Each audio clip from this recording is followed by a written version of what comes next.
podcast guests and there's podcast guests. And today in the studio, we're recording episode 2 of season 9 of the Foyne Jones Show, and we're building on success this series. And I'm joined by a man that I still call boss, Mark Tanner. Welcome back to the Foyne Jones Show. Slightly different experience from when you've been on before, because you came on during the pandemic and you came on in the very early years when we were starting to put this series together. We're in our 9th season. We're 160 plus in terms of the episodes we've put out, and I can't think of a better person to come into the studio and talk about success, talk about the builders merchant industry, and talk about their passions inside and outside of work. So for the benefit of the listeners that haven't guessed already, Mark Tanner is in the building. How are you, boss? I'm very well, Peter. Listen, big build-up, and thank you very much. I ain't even started yet, boss. Right, OK. I just hope I can live up to it. No, listen, it's lovely to be back. And again, I was struggling to think when was the last time. So I had the pandemic in my head. In the survival series, It is a few years. So, no, it's great to be here. It is. Looking forward to it. And I think our industry gives so much respect to those that stand out. And you popped into my office a few weeks ago. We took a little picture. I shared it on LinkedIn, and the warmth for you and the warmth for what you've offered people in the industry and how you've trained them, supported them and developed them, it's absolutely breathtaking. And for me personally, I want to say I'll start the show by saying thank you, because I think if it wasn't for the chance you took on me back in the day, I wouldn't be sitting here today, which means neither would Charlie Hooler and neither would Charlotte. How are you, team? Good, thank you. We're good. Yeah. Ready to go. Charlie's got his Arsenal hat on. I have, yeah. It's like a Fulham Arsenal 2v2 here. It's a Fulham Arsenal tag team. So, I reckon we'd win, Mark. It probably will, mate, to be fair. DBD, death before dishonour over that side, mate. Death before dishonour. Mark, through the episode, mate, we're going to look back at your lifetime in merchanting, where it begun for you, where it is now. We're going to talk about your sources of inspiration. We're going to ask that question which you asked for Charlotte, which you asked Charlotte earlier. If you're having a dinner party, you'd be joining a dinner party. And then in the second half of the show, we're going to get a bit of football in. Of course we are. It wouldn't be the Foyne Jones Show without football. So we've got a section called Who to be a Gooner. That's the song. It, Charlie? That's the one. Yeah, that's the song. Yeah, I've heard it over the years. Then we've got a quick fire quiz which Charlotte's putting together, and we're going to leave the episode with some inspiration for all of our listeners and all of our connections. So, Mark, just bringing us up to date, kind of with your career. What are you up to at the moment? Right, before I start, you hit the nail on the head, Pete. You just said about the warmth from that LinkedIn posting. There was a lot of people who passed some really, really nice comments, and again, it was very much well received, and I was honoured, I was flattered. So I'd like to say a big thank you to every one of those. I didn't reply to them all individually because I just felt it's not about me again, but the comments put from people I've not come across for a long time, it was great, and I wish everybody well. So yeah, to answer that one, I had to say that because I say it was important for me. Big man Joe Greenow got in touch. Yes, very much so, and again, go back a long way with that man, and again, there's iconic moments you remember about people, and I'm happy to share some about him later on. But where am I now? I've got the Donald Trump hat on to make Fraser's great again. Charlotte needs a hat, FYI, for the next episode. I'm currently working for Fraser's. Well, look, 3 hats. Yeah, no, it's important. Yeah. It's important. No, I like my beanie hat or my baseball cap. So you're working for Fraser's? I'm working for Fraser's, and I'm having great fun, to be quite honest. I'm enjoying it. I'm energised. It's a growing business. We've been going 5-6 years. As our own, standing on our own 2 feet, and we're making noises. And I think at the end of the day, we got a lot to offer. Again, 2 years of the pandemic. That's a lot of time taken out of the business, and we're making a difference. We've seen a lot of people come and again joining us. We're getting stronger, and again looking around the business, there's opportunities, and it's having good people around you who can make the difference. And again, I am in the later years of my career, but I'm really energised and enjoying it. I want it more than ever, and I think that's half the battle. It's not just about winning, it's wanting to win for me, and again it's the people we work with, and I'm having fun. I'd like to think I'm making a difference, and there's opportunities out there. It's a different game out there as well, isn't it? At the moment, it's a different game for any merchant. It's certainly a different game in the heavy side and civils world where you're sitting, particularly. That's always got its challenges. It's got its pressures. It's got its demands. But I think from a personality perspective, what's great to see at the moment is some of the real personalities coming back to life as such, because I think in a challenging market, people become even more important, and good people become even more special, and good people become even more valuable, and that's really what we're looking for. And I think when you talk about this series being about building on success, it all starts somewhere. All right, and you talk about being in your later years and being on that journey. It's changed a lot from when I walked through the door. When I walked through the door as an 18-year-old, which was quite a while ago, Charlotte, when I was 18. I'm 20, not 18. Yeah, so there you go. So I'm 50 now. But I look at it with such warmth and such love. But where did it? Because not everyone will know this. But how did the merchant world start for you, Mark? Where did it begin? For me, merchanting, again, it's funny, it seems like I've gone full circle, but actual merchanting for me, I worked for a company called Windsor's. Yeah. So again, it was good old-fashioned drainage pipes. Now, I'm going to have a stab at this, right? Because somewhere in my memory says Park Royal. 763 Harrow Road. Okay, not bad. Not a million miles away. So again, family business, went there from doing an office role. And again, I just wanted to be... Cast iron drainage. Cast iron drainage, yes, not a sexy subject, but again, everybody needs it. And I like people. And again, quite infectious with it. And they looked after me. Yeah. But then I got a little bit tired of it, and Sandal Perkins came along. And then, as I say, I joined Travis Perkins in 97, 98. And then it went on a journey from there. So that's how merchanting started for me. Yeah. It's all about the people and enjoying the products you sell. So it all started then. Yeah, you must have joined Travis Perkins before 97, 98. 1987. Yeah, 87. 87. So 87, 88. That's when I got approached and joined them, and it was good old Praed Street in Paddington, and it all went from there. And the business again, London was basically Travis Perkins or Sandal Perkins. It was Harcross, all the old names. But you say it's changed a lot. It's still about the people. Yeah. And again, it's not harder then or easier now or whatever. You work within the market, and I think with years of experience, you start to see the changes. You see the ups, you see the 2008 banking crashes, you adapt. And a bit like you have to keep reinventing yourself, and that's one of the things that you arrive at. I think you have to look at yourself and how you perform, and you have to keep changing. And I come back as a phoenix, burn, die, reborn, and keep going, and that's what it's about. Fair play, Mark. Fair play. And looking at that journey from you, from the real glory days, I guess, of when London was being rebuilt. If you look at London was rebuilt from the river outwards. It was development after development. We all had it off in terms of the success that was there, and you could really buy into that. What I saw then was key people sort of rise within the industry and really implement change and implement success for others to grow with. From a Mark Tanner perspective, what was like the pivot? What were the pivotal stages in your career as it rolled out? So Windsor Drainage into Travis as a sales rep. Is that how that journey went? Perkins. Into Sandals as a rep, yeah. As a rep, and then I got promotion in 1993 into regional sales manager.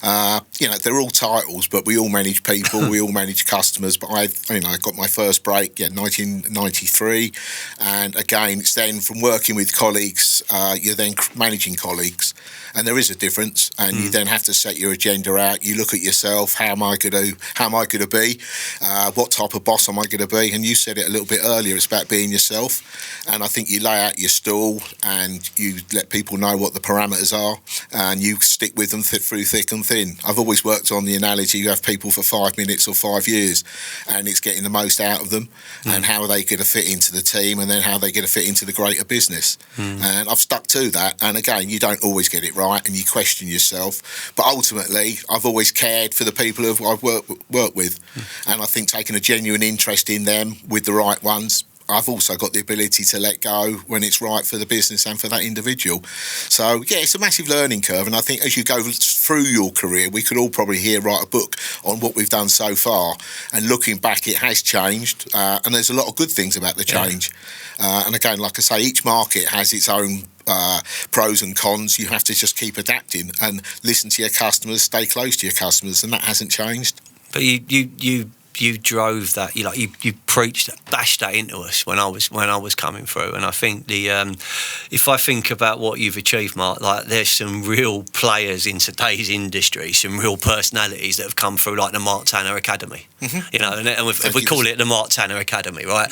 I haven't worked for you since 1999.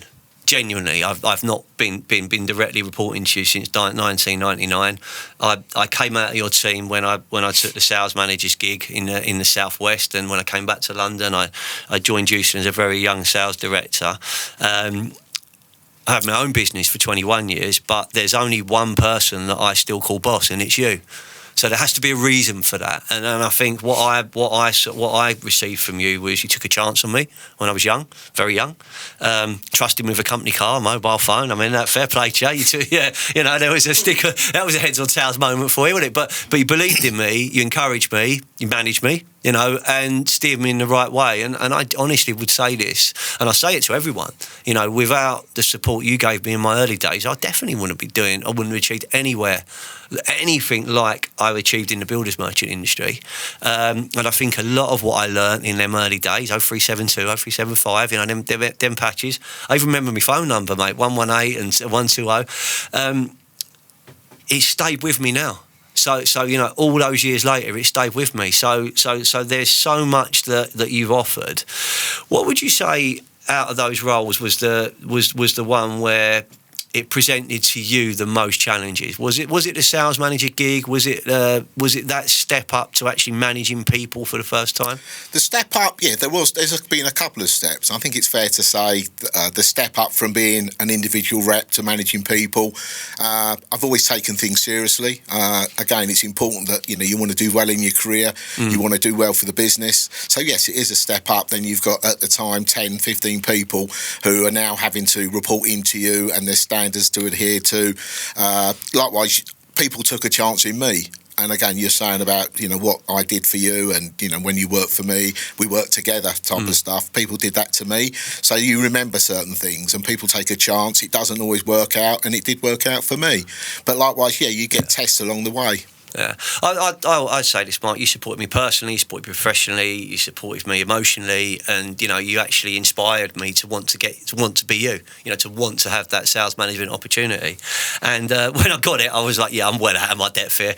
I was the youngest in the sales team. There was 23 others that reported to me, and they were all older than me, and I had a different accent to all of them. So I moved from West London to the West Country. So it was very challenging for the first few months. But I remember bumping into you at Cheltenham, and then we were doing some integration stuff at the big site there, and you said, how's it going? I remember going, it's been really, really tough, but I think I'm just coming through it now. And once you hit that point where you realise you can lead a team, manage a team, make some mistakes, but stay true to what you believe in, you go out there and make things happen. I think spot on with that. I think to do the right thing is the key word. Yeah. Someone said that to me once who was up the food chain a lot higher than I was, and it is to do the right thing. And I think we analyse and we how can we put it? We think about that a lot. And it's important to, obviously, your own integrity. There's things you have to do you don't want to do, but you've got to do. And you've got to be seen to be doing the right thing. And you've then got to go back, sleep at night. No one likes certain decisions, but it's what you've got to do. Yeah. And you're put in those positions like you were. And again, you learn a lot about yourself. It is a little bit sink or swim. I remember when we went to see some customers down just off the Old Kent Road, and you're going, right, Pete, we're going to find out what football team they support. We're going to find out who their favourite player is. We're going to find. I'm like, when we just tell them anything? You went, not yet. We're going to find all this out first. And I watched the master in action, and I'm thinking this is outrageously good. Do you know what I mean? I remember my interview. My interview with you. Oh my God, you role played for about half an hour. It was ridiculous. You told me to prepare against all these questions. You didn't ask any of them. Always expect the unexpected. Yeah, I got that. Yeah, I remember that. It was absolutely mad. But it's about finding your own style, Pete, and you know that. And again, from when you started as a rep, and it's the same for everyone. I think I've seen it more as I've, matured more. I think you have to be yourself in a sales role, and I think that's the key thing. And some people are afraid to do that, and they just think it's follow the job description. You got to respect where you are. You got to respect your customer. The customer is king. Whether you don't like what they're saying, you got to smile and take it. And there has got to be red lines, obviously, with everybody. But it's important that you be your own. And people don't know, or they're scared to take that risk. And I think that's the key thing. Yes, people were nervous. I've got bosses now. They can come out with me, and of course I'll be generally nervous because I want to put on a good show for the right reasons. And yes, you want to come out with information, inquiries and orders, because that's what it is about. And the day you don't feel that, you shouldn't be doing the job. Yeah, fair play, boss. Fair play. So let's just come slightly away from the builders merchant world at the moment, and let's talk about you as a person, Mark. So I know you're a gooner. We're going to come on to the football. Your football. You want to talk about Arsenal past and the memories you got there. We'll do that after the break. But let's just talk a little bit, mate, about. And what I want to try and get, boss, is like your sources of inspiration. I know your family. I know where you're coming from there. But what are those sources? What are those sources of inspiration that get you up? What keeps you? What gives you focus? Well, ultimately, I mean, again, I've worked with some great people, and I've been well managed and led. But ultimately, it's me. I set my own alarm. Again, in sales, as you well know, we work remotely. It all has to start getting out of bed. And I'd like to think that I'm my own motivation. The day I look in the mirror and I'm like a sandwich past its sell-by date, then I will call it a day. You're only stealing from yourself. Well, when you're like a yellow sticker. Yeah, you know what I mean? Exactly. Charlotte, yellow stickers. Yeah. Exactly. But I mean, you can eat within certain sell-by dates. But no, it's important. What's the motivation? It's for me to do a good job. I'm not perfect. I've made big mistakes like everybody, but I think at the end of the day, my motivation is to do the right thing, to be a good person. As I've got older, I'm more like Victor Mildrew. I've got an opinion. These two won't know who Victor Mildrew is. And that's wasted. So our listeners will. It's all right. Google it. But no, I just think, to take an interest. The world's a funny old place. It always has been. It's even more so at the moment. But, it's to have a bit of compassion for people. You walk around the streets, you see people down on their luck. I won't prejudge. You just don't know their story. I've done the charity work because I wanted to, because there's a buzz for me to raise. You've done some big charity stuff over the years, haven't you? South America, South America. I've done Kilimanjaro, London to Paris, you name it. But it's twofold. It's raised good money for Macmillan, but likewise, it's also for me. So it feeds my hunger to do well. So it's a win-win. So again, things like that. And again, as I've got older, I've looked at doing, helping more people out. And I'm quite, motivational as people. I look at historians. I've got favourites. Who this nation's favourites are. Some people agree with it. Some people don't. It's not just about patriotism for me. It's about the country. Why do I love England? It's about not Bobby Moore lifting the World Cup. It's about the Yorkshire Dales and the Cornish cream teas. So again, motivation for me, as I say, is just getting on, enjoying life, because at the moment I've got family members who are going through tough times, and I just think it could be me. And again, there's so much out there to grab, and again, it's enjoy life and soak it all up, because you're only here once. And there are tough times out there at the moment. There's political uncertainty. You've got countries like you've got missiles flying all over the Middle East at the moment. It's uncertain for everyone, and whether we like it or not, that's going to bring anarchy to our streets. It's going to bring disruption to our streets. You're going to have people arguing about what's right and what's wrong, and you're seeing genuinely some life-changing, catastrophic events that are happening, and we have to try and stay focused on where we are. And I think that can be hard sometimes, because you can spend too much time on your phone scrolling, you can spend too much time in front of the TV, and you're like, well, where are we going with this? But everyone has to be the best they can be and use that in a way. So you love the Yorkshire Dales, you love all things Britain and all things England, but the sources of inspiration, there's been some from the military world, isn't there, for you? Yeah, I like the military. I always have done. My dad served, and I've always, found it interesting to know about history. Yeah. And I think, it's getting more and more, what's the word? Not everyone subscribes to it. I do what you do. I mean, I'm my connections, like your son, and in the army, I've always found it interesting to read about what people go through, and we haven't got a clue what people have given up and experienced for us to be here today. And war is a horrible thing, and it's an unpleasant thing, but I just find the whole concept what people go through. And again, it's not all about being a field marshal. It's the average Joe on the ground who's putting in the time and effort, seeing the horrors and everything else like that. And again, I've done the French battlefields, I've done Pearl Harbor, I've seen it full stop. And if you just shut your eyes and experience it, that's what real hardship is. That's what not nice is about. And again, so yeah, military is quite an inspiration for me. People have a choice. People today may not subscribe to it and may not want to serve. That's entirely up to them, but not lose sight of what these people do. So I can, draw on that and not revel in it, but whether it's Army, Navy, Air Force, each one has a particular thing.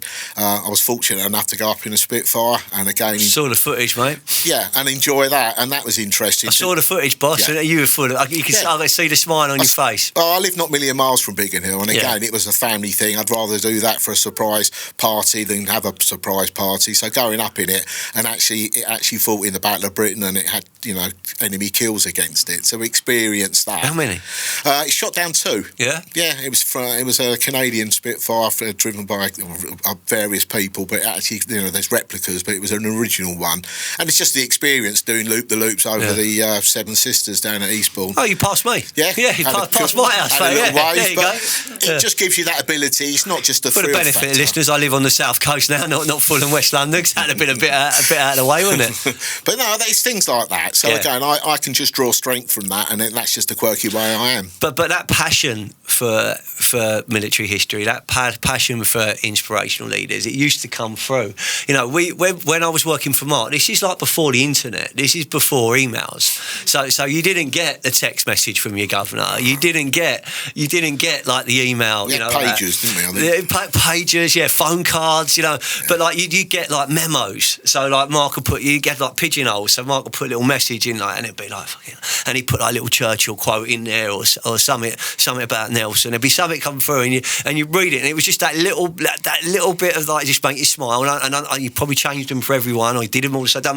But it made you like when I worked for you, Mark, and the reason I call you boss is when I worked for you, I thought I was the most important person in the world for you, and like I wanted to do well. So if you said let's go and have it with these 100 geezers, I would have stood. If you said let's jump out that window, I would have done it. If you'd have said come into Ballon Branch on Saturday for a stock take, I would have tried to find an excuse. I'll be honest. I'm a rep. I don't do Saturday mornings. Come on, what's all that about? Lou, didn't what? You got your day in I got my day in Lou. I got my day in Lou and a bacon. Yeah, or breakfast bap. Yeah, we got my breakfast bap. We looked after you. Yeah, no, you did. But it is those days, and like genuinely, I look back on my merchant career, which began at Travis Perkins in Fulham.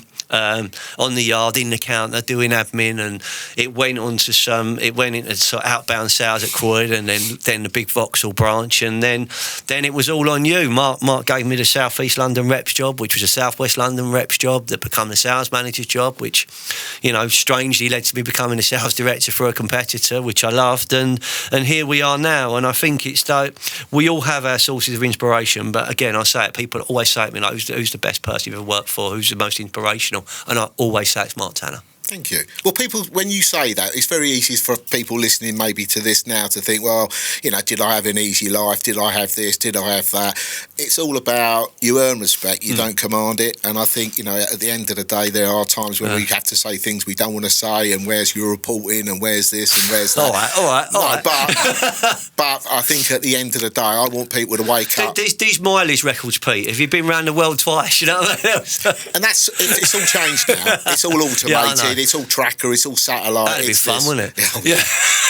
But that was the era we lived in. Yeah. And again, I'm not saying it's better or it's worse, it's different.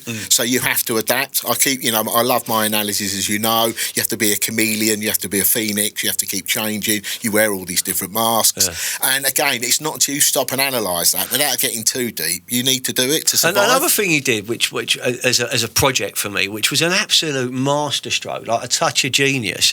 You used to come up to Leatherhead, I need you at head office for a little while. So what? He said, I need you to do a special project for me. He had me doing his paperwork for 3 days. Like little 3-day stints. I'll be up there, I'll be doing the paperwork. Delegation. Yeah, great delegation. Right, listen, Mark, absolutely brilliant. All right. Welcome back to the podcast. We're halfway through the show now, so we're going to take a quick break. Yep. When we come back, we're going to talk about your free dinner guests. Yep. Arsenal Football Club. Yep. Charlotte's got a quiz for you, and we're going to end to send a positive message back to our listeners.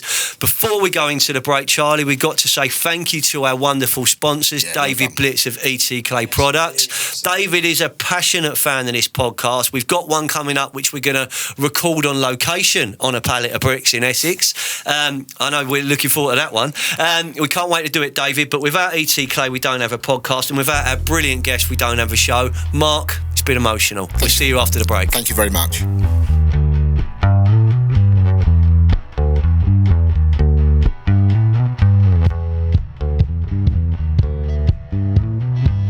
When it comes to bricks, there's only one company to speak with.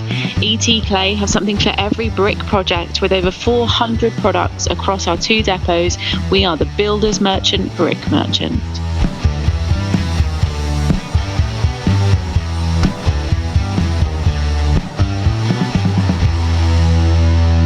Welcome back to episode 2 of season 9. It's an emotional one for me because I've got the governor in the studio.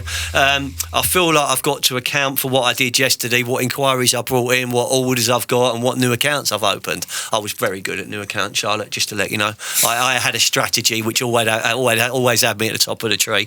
But Mark, one of the things we're going to have rolling out for this season is we're going to ask our guests to talk about, and they could be from the past, they could be from the present, they could be anyone, but who would be your free dinner guests?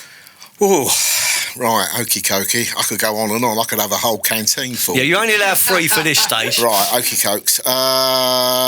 Hitler. Adolf. Why'd you do it? I'd have Nelson and Jack the Ripper. And again, why'd you do it?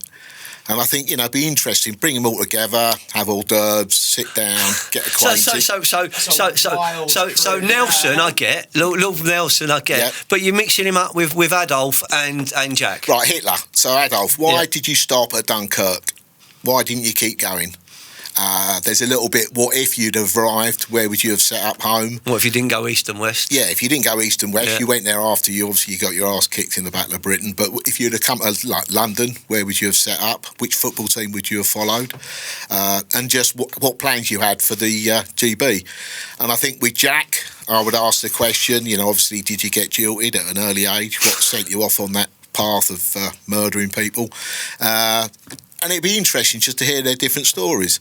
And again, just to sit there, let them all have 10 minutes, go around the table, as I say, get acquainted and share some of their old, what's gone on. I mean, he set the bar high because we're going to be doing this all series, right? We're going to be doing this all series, and you've come in with. I would have guessed the second one.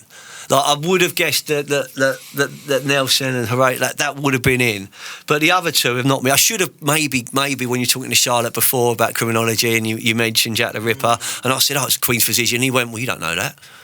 Okay. Well, right. I've seen the TV show.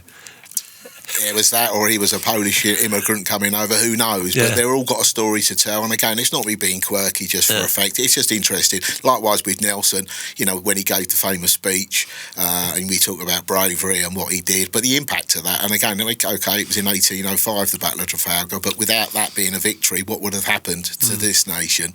And then again with Hitler, obviously a very cranky person, what he did, and obviously the atrocities, but what was the motivation behind it? So again, they're good people to have around. Jack the Ripper may be the wild card, the Joker, but he's got a story to tell. I'm just writing them down. So I'm keeping mine secret until the end of the series. But I've got them. I'll share them with you off air, Mark. But I'm going to keep them back from the listeners towards the end. And I think they'll surprise everyone when I tell you what they'll be. But for me, that would be the most. For me, it's the most iconic evening I could ever think of having. I'm not sure what we'd cook or what would. What for your one? Yeah, I was going to ask. What are you going to have? That is a really good question. I think you can't go wrong with a good old prawn cocktail. Okay, yeah, nice starter. Or you could have had maybe French onion soup. Give them an option. Main course, I think I would have gone a fish and chicken. Can't go wrong with that. Yeah. And finish up with a good old cheesecake. Any lovely. vegan option in there? Oh, that's a good shout. All right. It's a bit wonky, but... So, that's Mark Tanner's free dinner guest. Adolf Hitler, Lord Nelson and Jack the Ripper. Spot on. Full house, boss. Full house. Okay, right. Let's talk football. On this side of the table, we've got two Fulham fans. When I worked for this man, Fulham were in the old 4th Division. 4th Division. 4th Division. There you go. And I think 97 we got promoted to the old 3rd Division. You know, and then we got Kevin Keegan got us up. So you see a bit of, you know, it coincided with a bit of success at Fulham. It's all called tears. But my success was very, very relative. You know, we've just beat Carlisle. We're getting promoted from the bottom league. You were following Arsenal in the glory days, or certainly in the George Graham days. Then it was, and I remember. Do you remember we went to that factory visit, and it was just after Arsene Wenger had signed? About 96. I mean, it was somewhere. Was it Twyford's? It was somewhere, right? We was on there for like a little do, and we were singing a song about Arsene Wenger on the back of the bus. Yeah, just to wind you up. Do you know what I mean? Yeah, do you remember that? That was going back a few years. Yeah, I know. Yeah, that's what I'm saying. It was when he just signed. But Arsenal present, Arsenal past. You wanted to focus on Arsenal past, mate. So where did it all begin with Arsenal for you? For me, again, I mean, I was born on the North Bank Library. Well, I was born in '61, so again, we've got it started for me probably the 1971 when we did the double, and obviously that started at White Hart Lane with Ray Kennedy, God bless him, and again it went from there. I've still got all the memorabilia. I went to a lot of the games then, and my dad used to take me, and again Highbury was a unique ground, and you were close up, and you used to get the police police band on at half time, and the biggest moment was when the guy used to throw the baton up and he'd always catch it, and it all went from there. So again, Arsenal past, my dad used to say if you weren't in there by midday they shut the doors and that was it, you wouldn't get in. So again, football has changed a lot. I remember jumping on the tube from Fulham Broadway like when Fulham were away somewhere like mental in the 4th Division, and you used to get out of Finsbury Park, get out of Arsenal, and you just walk in and pay like 50p in the kids' turnstile. So I used to go in North Bank and stuff like that, just as an afternoon out. And I have to say, I'm so pleased in the last season at Highbury, Fulham had got back into the Premier League. I thought actually 2 seasons. So we had 2 seasons where we played, or 2 or 3 maybe, we played at Highbury. And I'm really pleased to have been able to see Fulham play there, because the uniqueness of it being so close to people's houses and so close to the community. You know, with Everton moving now, and you know, there's not many left like that anymore. It's changed a lot. Modern Stadium's killed it. But who's your favourite player then, Mark? Past or present? Favourite player? I was an Ian Wright fan. Yeah. Liam Brady, going back even further. Then Charlie George. I mean, I've seen Charlie George out at games, and again, my 2 sons are early 30s. Didn't recognise him. To me, I fell out with Charlie George once. Did you really? He subbed me. I was playing in a charity match at the Emirates, and he subbed me. He left Foyne on the pitch and subbed me. I was like, "What are you doing?" And he's like, "No, I've got to do it rotation." Like, I wanted to be in Bob Wilson's squad, right? Because Bob Wilson's squad was really organised. Everyone got equal time on the pitch. Charlie was just making it up as he went along. Do you know what I mean? I'm like, oh well, this is outrageous. But he'll say he called it right because our team won the game. I'll say he made a terrible mistake. But there you go, mate. So Liam Brady, you mentioned, Ian Wright, and then Charlie George. Charlie George. I mean, 71 when Charlie George scored the winner. And again, it's moments like that. We talk about iconic moments. We can then forward fast when Michael Thomas scored the winner at Anfield. Those are classic moments. It's a bit like we've had present day exciting moments, but those are the things you remember. 1979, the FA Cup, 2-0 up against Man United, and then 2-2, and then Alan Sunderland scores the winner in the last dying moments. It's moments like that, and I think the game has changed quite a lot. I'm not saying all for the bad, worst, but there's obviously different aspects. A lot of money in the game now. Players are more aloof. I think, they're more stand-backish. I think there's a lot of pressure on them. But I just liked, the Dennis Bergkamps. You could go on and on and on. It's a famous club. It's got very high standards. It's like a business, very well run. It's got a load of old money in it. And again, it's an established club. And it's it's important to have that. When I set this podcast up, I wanted it to be about Fulham. But it just seems to be about Arsenal almost every week at the moment. But Mark, thanks for sharing that, mate. Okay. Thanks for sharing that. Another feature we're going to have through this series is we're going to have a quick fire quiz. Ooh. And this is not going to be hosted by me. It's going to be hosted by our content creator, Charlotte. You've got a few minutes, Charlotte. It's over to you. Quick fire quiz time. So, first question. Right. Was Pete a good sales rep? Oh. I'm not just being paid to say this. Yes, he was. He brought his own individual. No, I've talked about being yourself. You go through that stage of adapting, or who am I going to be? Who should I follow? What should I do? To answer that, yes, he is. I mean, he brought energy. He brought his own charisma to the role, which everyone should do, and he hasn't lost that. So yes, he was. He made the difference, which is the all important thing. Lovely. Okay, so second question. What's a key memory that you can recollect from working together? We shared a nice breakfast once. Is that at your house? It was. Yeah, and we broke bread, and that's important. And that's, for me, it's not about. There are other stuff, where Peter was concerned. We talk about figures and results and bagging that order, doing this, getting him his certain customers. But that was a key moment for me, and I think for him as well. And I think, it's things like that, those stick with you. Yeah, I'll give some context to that. That was one of the most difficult stages of my life, and really? Something quite terrible had happened in my personal life. And I went round the boss's house, and I thought we were going for breakfast, and he said, "No, just come in, it's here." And I'm sitting in his kitchen, and he's cooking me a fry up and talking to me at the same time. It was genius, absolute genius. Thank you. Yeah. Okay, third question. Was Peter hard to manage? I think, when you get a wild horse in the Wild West and you have to break it first. Yeah. And then it's kicking, and it's showing its teeth. And at the end of the day, you have to break it. Yeah. I think it's fair to say he was moulded, and he kept his identity, and he nicely did what the company wanted to be done. So, yes. Okay, and the last question is, what made you want to give Peter a job? I saw a passion. Mm-hmm. I saw someone who wanted to do well. And again, in a business or running a team, you don't want just 11 Messis or 11 Ronaldos. He was a component, being blunt, in that team who could fit in well and make a difference. Yeah. He could connect with his branches and his customers.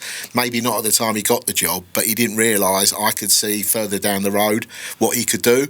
And you need different people for different jobs. And again, I saw that passion, and I thought, right, we're going to take that and put you in the role. So, he did well. Yeah, and he's gone on to bigger, greater things. Exactly. Okay, thank you. And Thank that you. was Charlotte's quickfire quiz. By the way, I see myself as like a wild white Comanche horse. Do you know what I mean? Very much so. Yeah, Stallion. No, definitely down in Texas. Stallion. Mate. Definitely down in Texas. Definitely stars and bars, but I'm definitely down that way. Talking Yellowstone now. Right, okay. Charlotte, well done. Thanks for putting that together. Good to have you as part of the show. And Mark, you're an absolute legend. Thank for you. me, most of the things I've achieved in my career because of what I learned from you, and I will be eternally grateful. I'd like to end the show with a couple of things. Yep. But first of all, if we can get you talking to the camera, you've got some fundraising coming up, haven't you? So yes. So here's your moment. So your fundraising, what's it for? How can we donate? Talk to everyone. Just quickly, for me, I'm doing the Saucony 10K. For me, it's going to be shuffle around London. Again, for me, I do power walking Bionic Mark. I do a bit of power walking. I've had 2 hip operations. The last one, full replacements last November. So again, I've never been a prolific runner, but I wanted to do something for a good cause. So if I am going to get hot and sweaty in July, I thought I'd do it for Great Ormond Street. So I'm putting it out there. Again, do understand people are tired of having tins and requests for this and requests for that, but for the cost of, like I put in one of my emails, a Peroni or 2 and a pastry or a coffee, 13th of July, Sunday, I'm doing it with a couple of colleagues from work, and I'm going to have some fun. And again, if anyone can support it, I'll be very grateful. So that's me. Top man, Mark. Thank you. And anything you want to say to the next generation to give them inspiration? These are the words of the governor. DBD, Big Boss 1. No. I think it's one thing I would say, and it's very easy to just say be yourself. I think lots of people in a sales role it's all right following a job description, but the game has changed. I think it's about coming through, it's about making a difference, and it hasn't changed from when I started and you started, Peter, but it's we all want to win, but it's actually, you're not going to win every day, but it's wanting to win. And I think doing the right thing for yourself. Salespeople, there are less of them now with pressures on businesses. So when you do get that chance, a lot of it comes from within. And I think it's what you do with that time, and obviously work for a good company with a good brand behind you. And I think it makes a lot of difference. And again, it's take interest in your customers and never forget the customer is king. And I think customers have forgotten how to use reps and work with reps. So again, it's gone full circle for me. We're in 2025, and again, it's what you bring to the party. Be yourself and be confident. And like you say, Pete, don't be afraid to ask for help, and just go out there and win and do the right thing. Top man, boss. I'm going to come back to what you said there at the very end of the podcast, because I've got something I want to say right at the very end. But before we do, and before we wrap up, and we are finishing, Charlie, we're going to get this done on time. It's okay. I've got something for you. Thank you. I've got something for you. When my youngest son Henry decided to join the parachute regiment, you were one of the first person I told, and he's passed out now, and he's been serving with 2 para now for a couple of years, well, for nearly 3 years actually. But at the beginning of that journey, you've got something from an army or charity shop or an army shepherd shop, and you sent us like a parachute regiment's greatest achievements plate, and you said, just got this for Henry. Like, does he want it? He's still got it up in his room. Lovely. He's still got it up in his room. So I told him he was coming down and he was coming on the podcast. So we got you this. All right, there's something special for you. So have a look. There's a little message in there as well that I've put. Oh wow! Paras in action, ready for anything. Oh, lovely. If you just go to the page there, I'll put a little message down there for you, boss. Oh, that's lovely, Peter. Thank you very much. Big DBD, Big Boss 1, you had more impact on my career than you ever know. Ah, listen, that's great. And that's really well received, and thank Henry as well. Pleasure, Mark. Absolute pleasure. Ready for anything. Intrigue for us. Yeah. That's brilliant. Thank you all. No, you're welcome, Mark. You're welcome. So, thank you. Thanks for your words of inspiration. We will be back with episode 3. This was an emotional episode for me with Mark Tanner in the studio, and your advice there was absolutely spot on. One thing I want to end the show by saying as well, if you are thinking about your career, everything Mark said there is absolutely spot on. And the one other thing I would say is pick a good boss. Because if you're lucky enough to work with a governor like that, you can achieve anything you want to achieve. That is the end of this episode, Mark. 30 seconds? Yes, you can. I just wanted to say, repaying the compliments, it's nice, and just because I'm here today doing this podcast. But one thing with Foyne Jones and Peter has been consistent, and I think we all talk about USPs in selling, unique selling points. Peter hasn't changed with his approach, and I just think when you look at his postings and the whole commitment, the effort he puts in, he's like the tide, in and out, and again, you never know what you're going to get, but he's there. And I think the tips you put out to candidates and to employers about what to do, doing the right thing. Anyone listening wanting a job, and listen to Peter. Again, there's a lot of people out there doing what he does, but no one has actually come close to being as consistent as he has, and he cares as well. And again, it's not front, it's genuine, and that's half the battle. So well done, Peter. Keep it going. Thank you, boss. Thank you. That is the end of episode 2. This is season 9 of the Foyne Jones Show. And with Mark Tanner, Charlotte and Charlie, we're building on success. Thank you so much for listening. Thank you.